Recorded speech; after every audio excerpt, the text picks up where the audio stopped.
This is Playa Jaco, and this is the playa or the beach where a lot of tourists come. And the funny thing is that it's not even the best or the prettiest beach in Costa Rica, but it attracts a lot of people. It's not that it's ugly because it will say, oh, hey, you can't say that is ugly. This looks nice, and look at the background there. Okay, enough of that.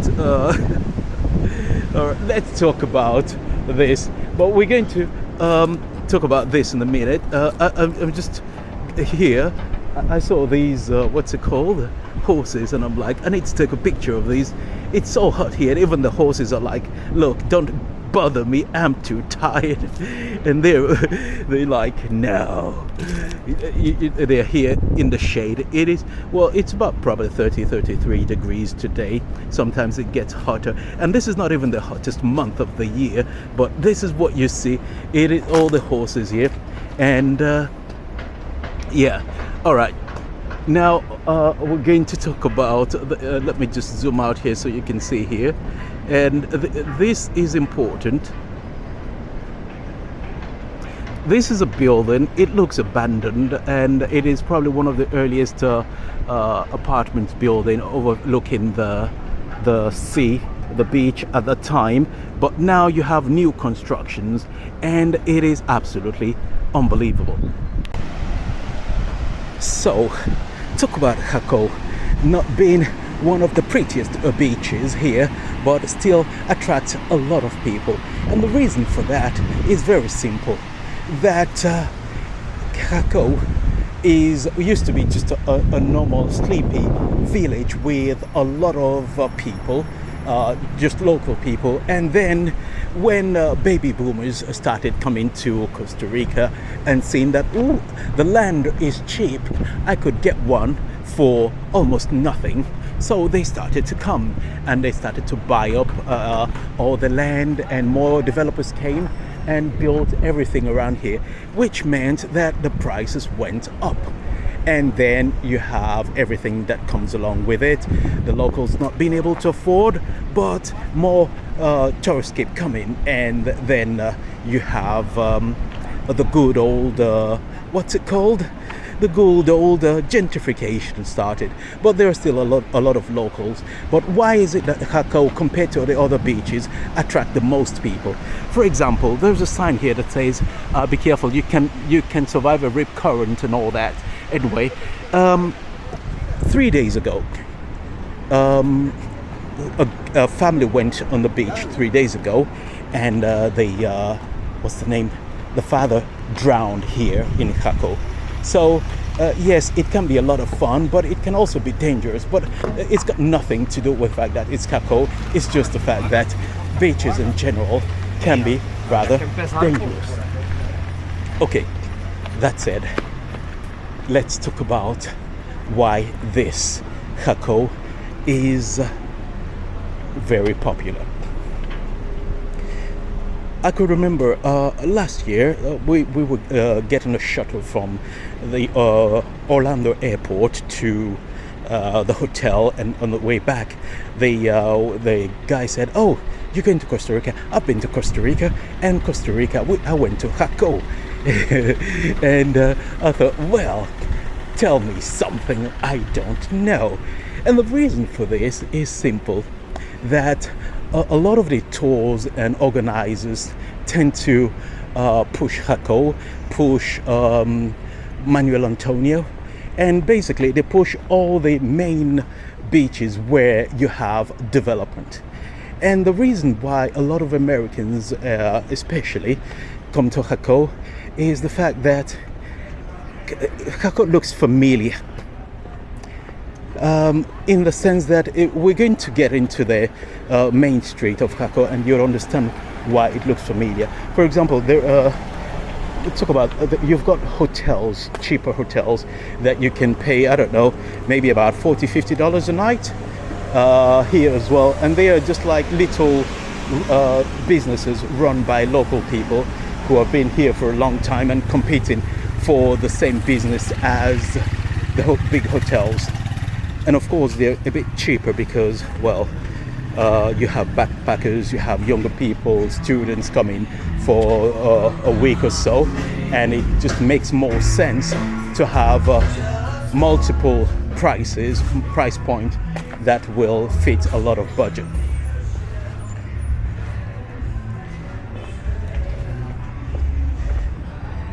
All right, so the reason why most people come here, there are multiple reasons, some good, some bad, some ugly, but it's just the way things are.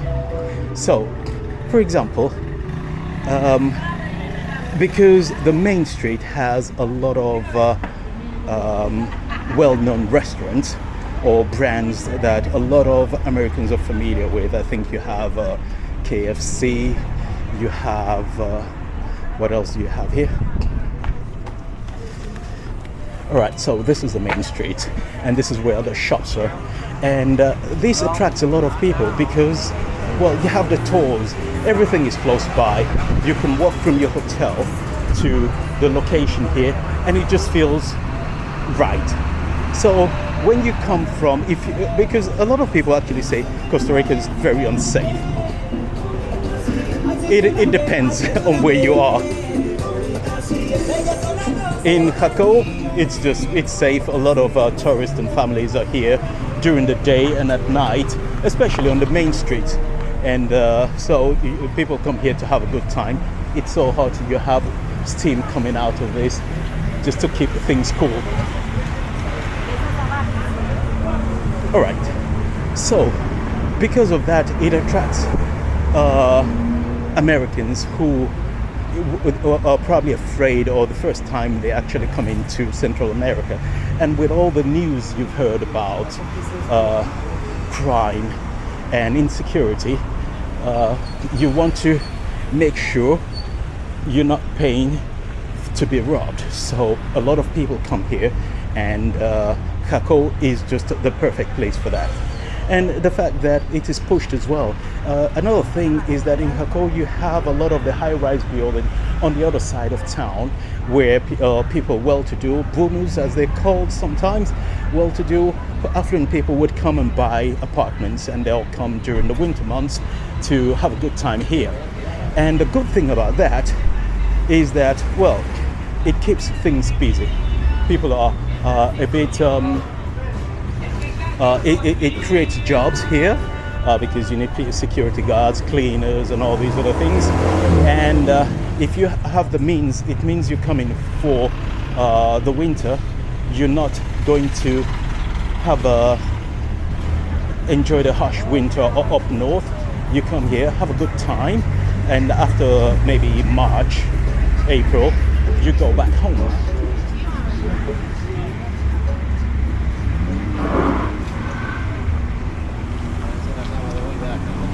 So these are the other group of people who contribute to the life here in Jaco, where they buy buildings, they come here to retire, and you know, just have a good life. I don't actually fault them, because think about it.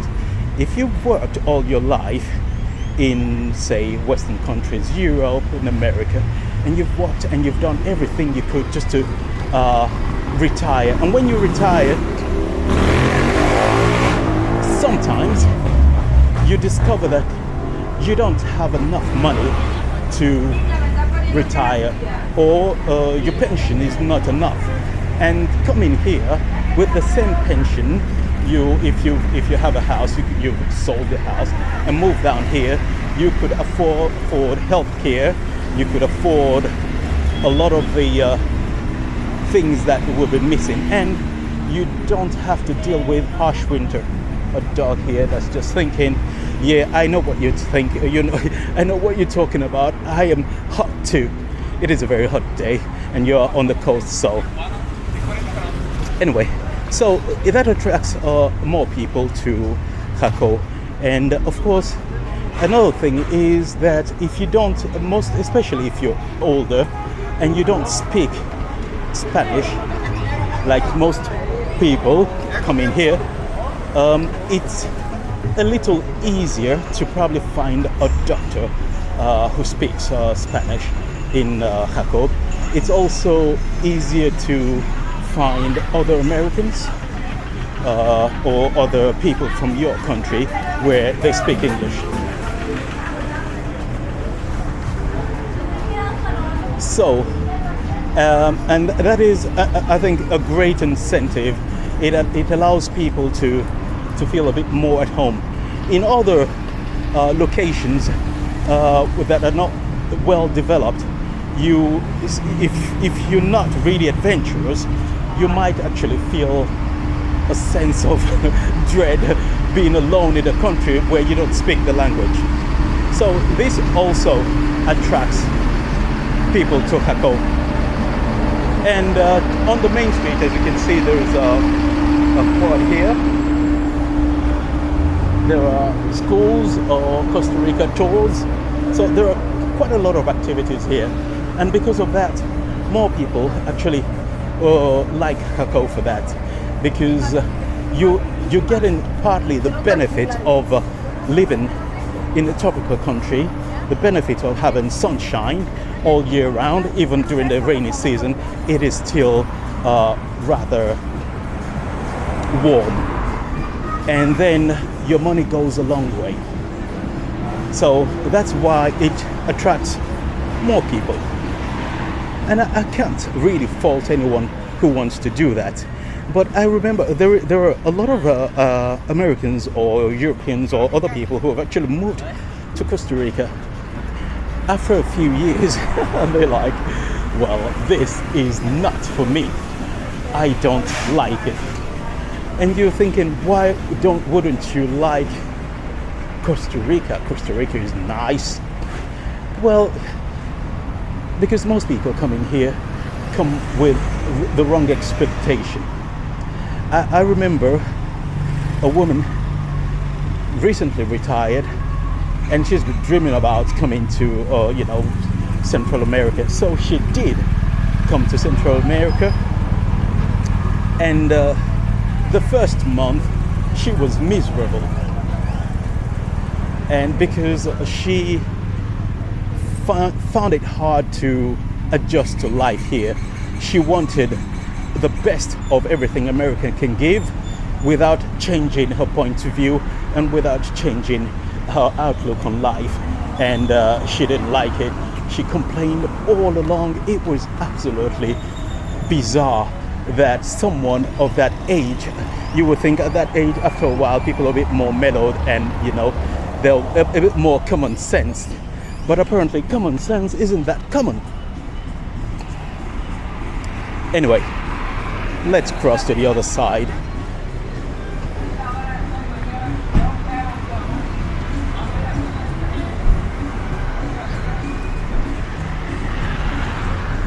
So, a lot of attractions here meant you get more people coming to Jaco. And as I've said previously, it's not the best beach here, but I'll just go through here. I'll show you. But because of all the shops, amenities, doctors, other people speaking English, it just makes it a bit more attractive for people. And the diversity here, you have a lot of restaurants, of course, shopping. On the main street, you end up paying tourist price because it's a very touristic area.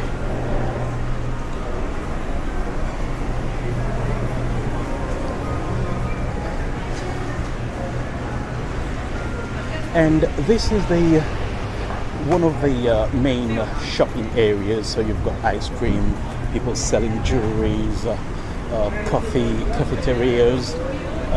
It's nice, put it that way. So people appreciate that, and I think that is one of those things where if you don't, is there an exit here? No exit. I need to go to the other side.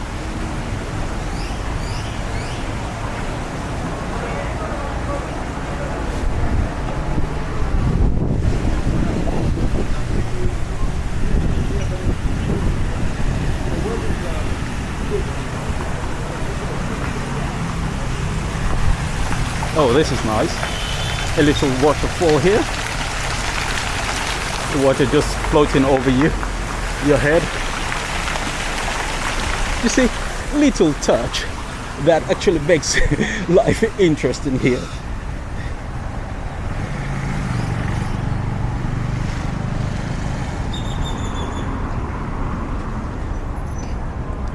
Another thing that a lot of people, first of all, before I continue talking about all the attractions, there is a dark side to Jaco, and that is the fact that a few years back the police decided they were going to start raiding Jaco and the show and restaurants and some of the stores because a lot of the immigrants, or I would say experts, come in here, and most of them started setting up businesses, which you can do as a foreigner.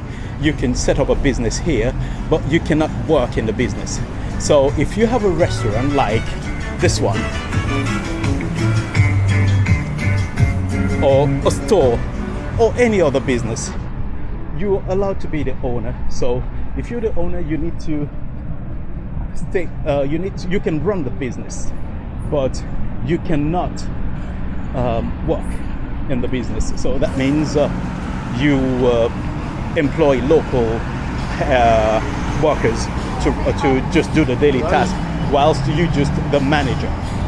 And because of that, what started to happen was that most people would set up a business like this quad hire, and you can hire, what's it called, moped. A lot of people have those here. You can see it's very busy. So people did that, and instead of employing local Tico, they started to get, maybe if you have a friend, your family working there, and basically it was illegal. And then you also had people, instead of employing local Ticos, they also started, oh, there's an Indian restaurant here, interesting. They started employing maybe people from Nicaragua who might not have the right to work. Basically, they are legal, the business owners employing illegal immigrants to do the work that a lot of the Ticos should be getting. And the crackdown started where even if you're a business owner and you're there, you're cleaning the table, which you shouldn't be doing, you should employ someone to do it. They cracked down on that, which was a good thing. Anyway, but of course, because there's so much business going on here, a lot of the authorities basically just close an eye. You know, they don't raid or come in and check on you like they should, because you don't want to scare people off. At the end of the day, it's all about the income it generates to the town, because the amount of people in Jaco compared to the amount of businesses here, without tourism, it would just die. It is that simple. So a lot of people, they had to basically just show that they're doing something, and that's good. And another reason why they don't, most local businesses are owned by locals,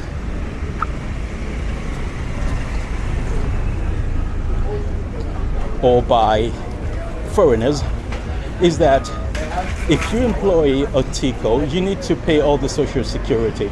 You need to pay the 13th month. So there is a sort of a it's not like you pay people for 12 months and then you pay an additional month, and then you need to severance pay if you fire them. You need to pay for their health insurance. This is compulsory. You have to pay for that. So a lot of these social security charges that a lot of people have, but guess what? If you don't want to pay that because the business is probably not doing great, then you don't. So you employ someone illegal. And because the illegal person knows he shouldn't get the job, he's not going to go and complain to the authorities. So sometimes it's a win-win situation, and sometimes, well, it's not. It's exploitation. So that's one dark side to life in Jaco, but it's not unique to Jaco. I've heard stories in other countries as well where it's just people, businesses trying to survive. The US has the same problem. Then it comes to the nightlife in Jaco. And this has been a problem that the authorities don't have any solution to. And that is most of the some of the bars and the massage shops doubled down as, you know, for working girls, put it that way. And so people go there to have a drink and a little bit more. And most of the women actually working in some of those bars were not actually local women. At the time when that was reported, it said that most of them were either from Colombia, Dominican Republic, or Venezuela. And most of them were here illegally, but you know, it's just what it is. And another thing that they did was they started to have the girls would come to Costa Rica, but what they were doing is they were marrying locals. So they marry locals. Some shirts here. A lot of people going to the beach would actually wear this. All right. So they were marrying locals. So you get a Colombian woman coming here. She has no right to be here, and she is working at the bars, serving drinks and serving probably more than that. And so what they'll do is they have these fake marriages where they marry a local guy. They don't live with a guy. They don't even probably sometimes don't even know who the guy is. So what they do is that they don't know who the guy is, and they just get married, fake marriage, and the marriage gives the girls the right to stay in Costa Rica, a sort of a temporary residency, and yeah, and that works for a while until, of course, the police came down and cracked down on those. But I don't think the rules are really enforced for the simple reason that it's just a waste of time. And sometimes when you enforce the rules a bit too much, it goes underground and it gets worse.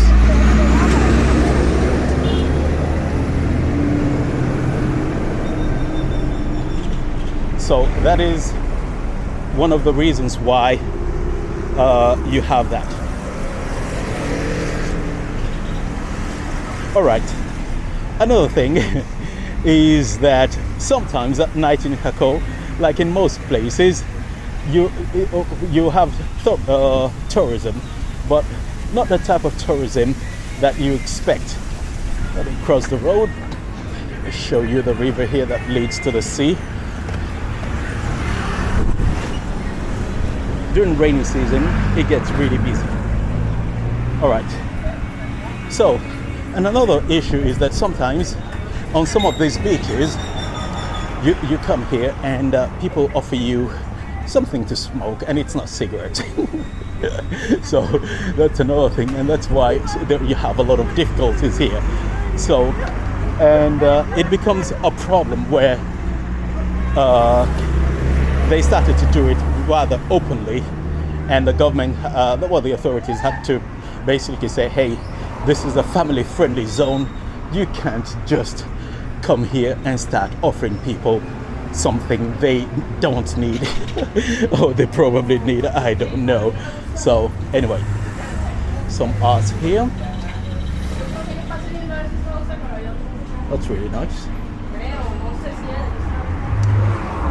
So that is another issue they've been dealing with in Jaco. So, and the tours, there are a lot of tours that you have here, like rafting and waterfalls. You have fishing, and especially the fishing around the Herradura area, which is about 20 minutes from here, or 10 or 15 minutes by car. And what's been happening is that they were protesting where basically people complain that a lot of tourists are coming here and overfishing is becoming an issue, and that if it's not regulated, it's going to cause a shortage where even local fishermen will be unable to find any catch.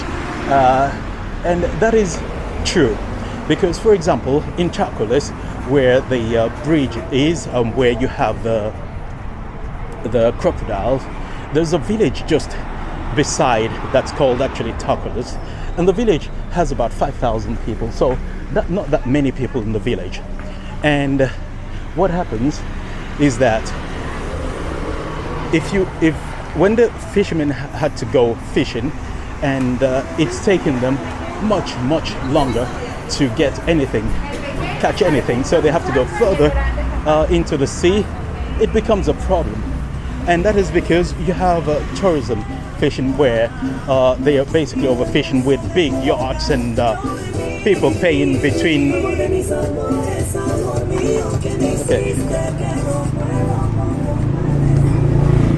people paying about $500 to $1,000 to rent the yacht, the fishing boats, with a lot of high tech, and then they go into the sea and then they come back. If you have a big catch, you're happy. But then the locals are saying this is not good enough, because because of tourism and a lot of these people coming here to fish, what about the locals? How are they going to support their families if they don't have the same?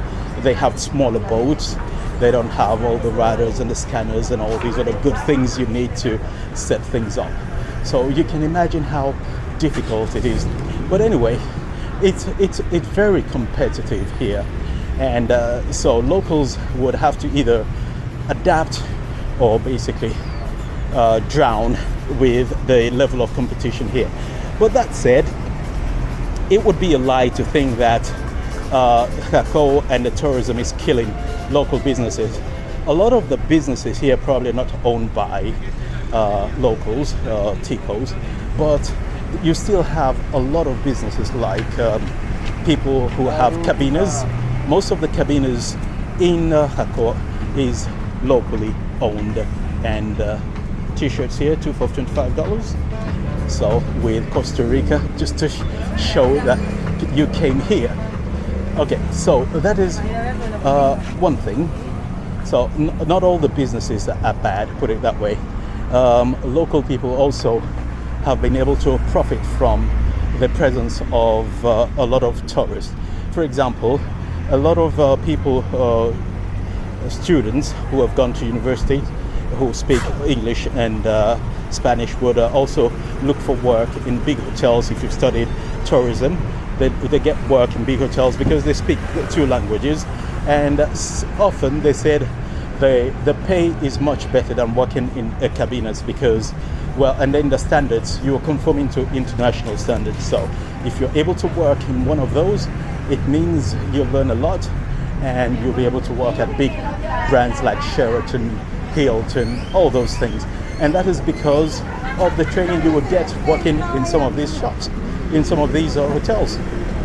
So yes, there is, it's competing, the local resources is competing with international ones, but it doesn't mean it's all bad. And another thing here is this, that even though I think Jaco just doesn't have that authenticity that you would see or you would expect in other small towns, beach towns, it has its charm. It has the advantage of being just safe to a certain degree because, well, you have more police presence here and you have more control, but also you have more jobs. And by the way, without... una bonita tarde, se encuentra presente. Feliz Día de las Mujeres. Hoy Día Internacional de las Damas, de las Bellas Mujeres. And another thing is that you cannot forget the amount of money investment that came into Jaco, and that investment alone helps finance a lot of things. The streets are well taken care of because, well, the taxes from the stores, the hotels, the bars, the restaurants, and all these other things actually keep the place lively. And we're not even in high season at the moment, I think. So, and you still see tourists still coming here, spending their hard-earned cash.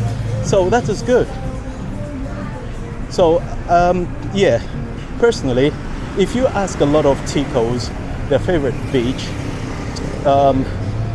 Jaco will never be on the list for the simple reason that, well, it looks tame. It just looks overpriced. It looks, what's the word I'm looking for? It just looks not like Costa Rica, if you understand what I'm trying to say. It reminds me of oh, that smells nice. Someone cooking grilled meat there. So this just reminds me of San Juan Sur in Nicaragua, where you have it's a little small town, and inside the town, the main street, a lot of shops. It's well Americanized, put it that way. And Jaco is exactly the same. You have a lot of stores, you have a lot of tourists, but it just looks so westernized that it lacks authenticity. And I think that is one of the biggest problem here. But all in all, it's not the best beach, but it is still a lot of fun for those who would not venture to go elsewhere. So I still think if you don't have any other option and you're not really adventurous, Jaco is probably the best bet for you.